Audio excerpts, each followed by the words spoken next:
I recently met with an exhausted doctor. He said his team was driving him crazy. He said they kept bringing all their problems on to him. And he called them monkeys. He said they're always bringing their monkeys and they're always putting their monkeys on my back. And it's just getting too heavy. I'm exhausted. Sound familiar? Well, you'll want to watch this episode.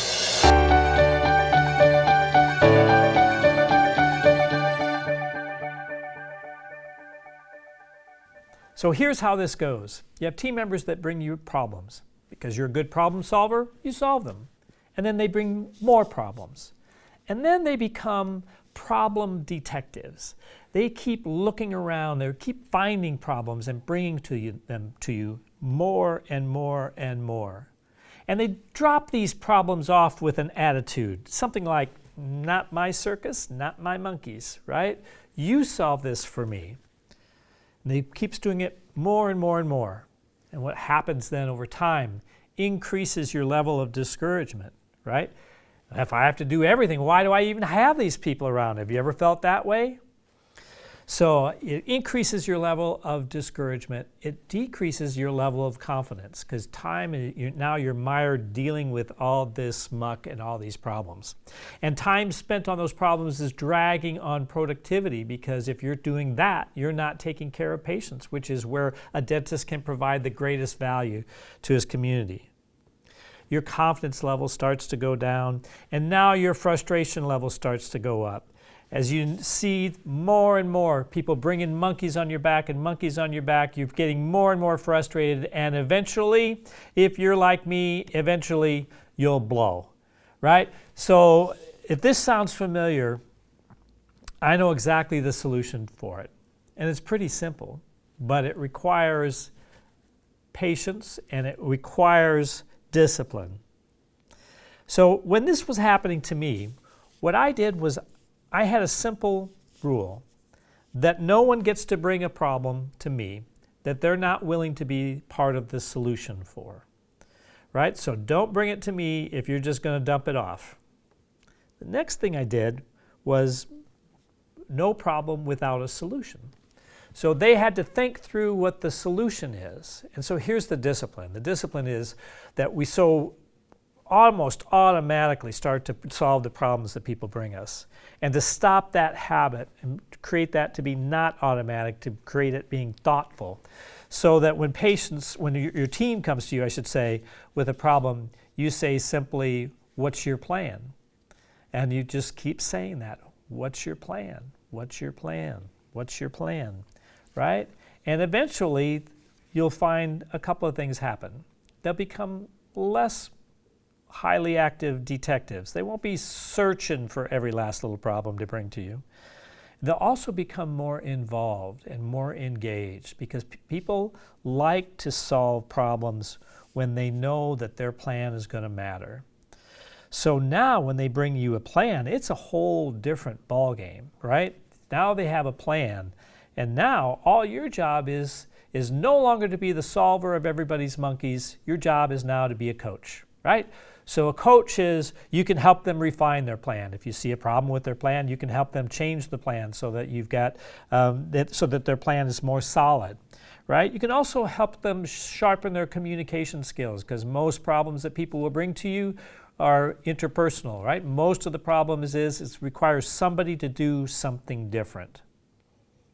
Now, when you get this down, you will see a transformation happen in your practice.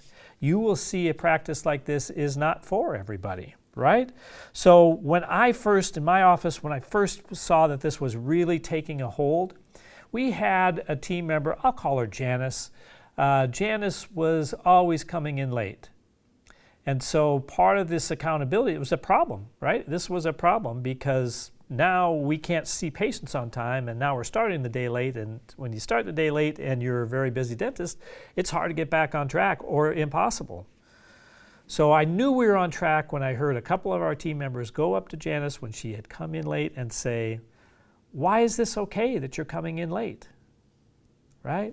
So that was accountability, right? And practice accountability really comes from the team. If you watch the great sports heroes, if you watch Michael Jordan back with the Bulls, Was it Phil Jackson, the coach, that was creating accountability? Or was it Michael Jackson and the other teammates creating accountability with each other? Accountability comes from our peers, not as strongly from our superiors. So when I heard this going on, I about flipped for joy. I was so excited because now there was accountability happening with the team.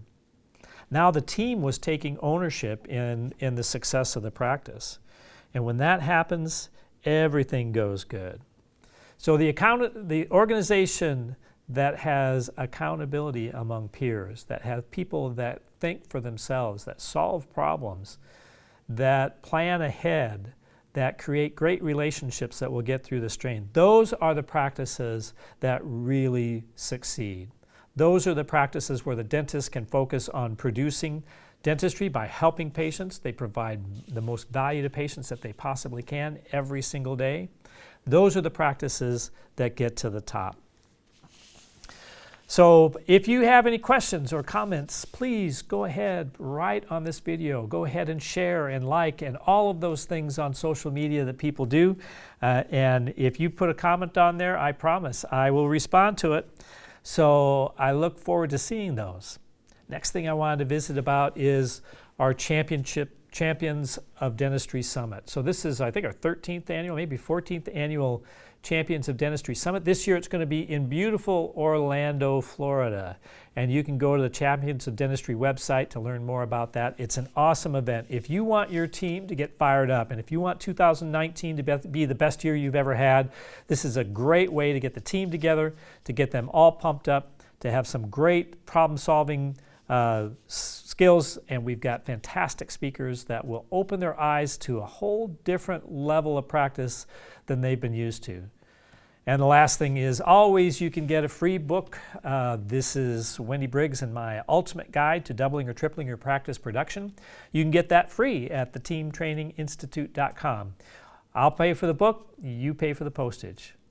So that's it for this episode. We'll see you on the next Dr. John Meis Show.